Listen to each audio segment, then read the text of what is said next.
মুতাসিম, বৃষ্টি কি এখনো হচ্ছে কিনা সেখানে? জলাবদ্ধতার খবর জানাবেন, সেখানকার অবস্থা কেমন দেখছেন?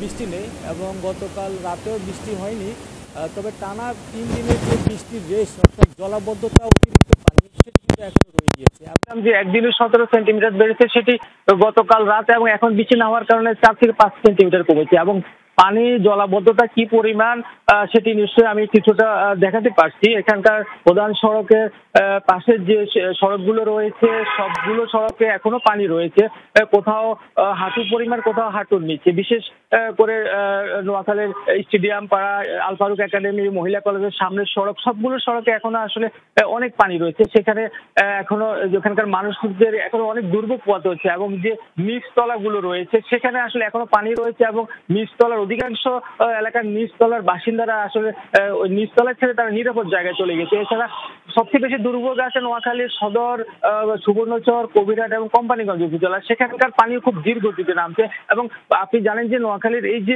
জলাবদ্ধতার কারণে সবচেয়ে বেশি যে ক্ষতিগ্রস্ত হয়েছে কৃষিখাত, মৎস্য এবং প্রাণী খাত। সেই কৃষিখাতের নোয়াখালীর যে আউশ ধান রয়েছে বর্তমানে সেটি আসলে পানির নিচে রয়েছে,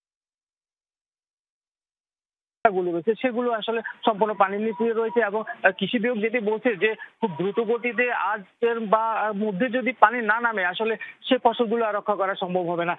এবং নোয়াখালীর এই যে জলাবদ্ধতা এবং পানি নামছে না সেটির জন্য নোয়াখালীবাসী আসলে এখানে যে ড্রেনেজ ব্যবস্থা সেগুলো ড্রেনের ভিতরে ময়লা জমে আছে বা প্রধান সড়ক থেকে ড্রেনের ভিতরে ঢোকার যে নালাগুলো রয়েছে, যা পাইপ রয়েছে অনেক চিকন সরু, সে কারণে খুব ধীর গতিতে নামছে। এছাড়া নোয়াখালী খালের উপরে যে বাঁধ রয়েছে সে জি সবুজ, বুঝতে পেরেছি। সেখানকার চিত্র আমরা দেখছিলাম, জলাবদ্ধ এলাকার ছবিও আমরা দেখছিলাম। ধন্যবাদ আপনাকে।